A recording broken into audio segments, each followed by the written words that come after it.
This channel does not promote any violent, harmful, or illegal activities. All content provided by this channel is meant for an education purpose only. আজকে আমরা দেখলাম বাম যুব নেতা নেত্রীরা পৌঁছে গেছিলেন সন্দেশখালীতে। কিছুটা ঘুরপথেই তারা কার্যত পুলিশের মুখে ধুলো দিয়ে। মীনাক্ষী মুখোপাধ্যায় এর আগের দিন আমরা দেখেছিলাম তাকে নেজাট ফেরিঘাটে আটকে দেওয়া হয়েছিল, কিন্তু আজকে মীনাক্ষী পৌঁছে গেছিলেন সন্দেশখালীতে। 144 ধারার যুক্তি দেখিয়ে বাধা দেওয়া হয়। 144 ধারার কাগজ দেখতে চান মীনাক্ষী, কাউকে না নিয়ে একা যেতে চান তিনি। পুলিশের সঙ্গে তুমুল বচসায় জড়িয়ে পড়েন বাম নেত্রী। এরপর পুলিশি বাধার প্রতিবাদে রাস্তায় অবস্থানে বসেন মীনাক্ষীরা। ছবি দেখাচ্ছি আমরা। পুলিশের নজর এড়িয়ে এদিন সন্দেশখালীতে পৌঁছে যান তারা। স্ট্র্যাটেজি নিয়েছিলেন একেবারে অন্যরকম, ট্রেন, তারপর লঞ্চ, তারপর টোটোয় চেপে পৌঁছে যান মীনাক্ষীরা। কিন্তু ওই যে বললাম, তারা যখন গ্রামের ভিতরে প্রবেশ করতে গেছিলেন তাদেরকে আটকে দেয় পুলিশ। সেই মুহূর্তের ছবি দেখাচ্ছি। মীনাক্ষী মুখোপাধ্যায় তিনি ঠিক কি বলেছেন শোনাই একবার।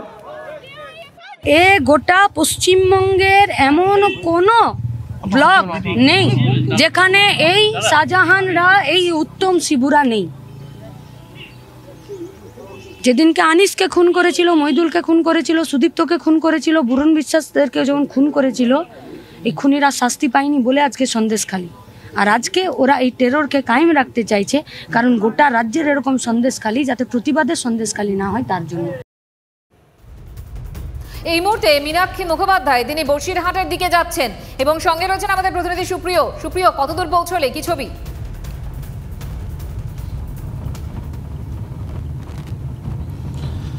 দেখো, ইতিমধ্যেই সন্দেশখালী থেকে ফিরে মীনাক্ষী মুখোপাধ্যায় সহ অন্যান্য বাম যুব সংগঠনের যারা সদস্যরা রয়েছেন তারা একসঙ্গেই কিন্তু গাড়িতে করে সড়ক পথে বসিরহাট পুলিশ সুপারের অফিসের উদ্দেশ্যে রওনা হয়েছেন। বসিরহাট শহরের কাছাকাছি কিন্তু ইতিমধ্যেই পৌঁছে গেছে। আর কিছুক্ষণের মধ্যেই বসিরহাট পুলিশ সুপারের অফিসে পৌঁছে যাবেন মীনাক্ষী মুখোপাধ্যায় সহ বাম যুব সংগঠনের সদস্যরা। এবং সেখানে গিয়ে মীনাক্ষী মুখোপাধ্যায় সংবাদ মাধ্যমের মুখোমুখি হয়ে যেটা জানিয়েছেন যে তিনি লিখিতভাবে নির্দিষ্ট কিছু অভিযোগ জানাতে চান, যার মধ্যে অন্যতম আজকে তাকে যে এই সন্দেশখালী গ্রামে ঘুরতে পুলিশের তরফ থেকে বাধা দেওয়া হয়েছে, কেন বাধা দেওয়া হয়েছে, এবং সেক্ষেত্রে কর্তব্যরত যিনি মহিলা অফিসার ছিলেন তার বিরুদ্ধে তিনি নির্দিষ্টভাবে অভিযোগ জানাবেন। এবং তার পাশাপাশি তার যেটা আরও বক্তব্য ছিল, আজকে তিনি যে পুলিশের চোখে কার্যত ধুলো দিয়ে, পুলিশের নজর এড়িয়ে, মুখে ওড়না জড়িয়ে গ্রামে ঢুকে পড়েছিলেন এবং তারপর বেশ কিছু গ্রামের বাসিন্দাদের সঙ্গে তিনি কথা বলেছেন, বিশেষ করে মহিলাদের সঙ্গে।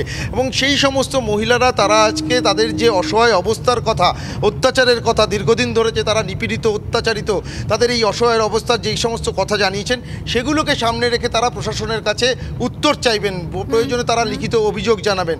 এবং আজকে দেখছিলাম মীনাক্ষী তিনি বলছিলেন যে এরা পুলিশ নয়, মানে তখন ঠিক কি ঘটেছিল, কেন এই দাবি বারবার করছিলেন মীনাক্ষী?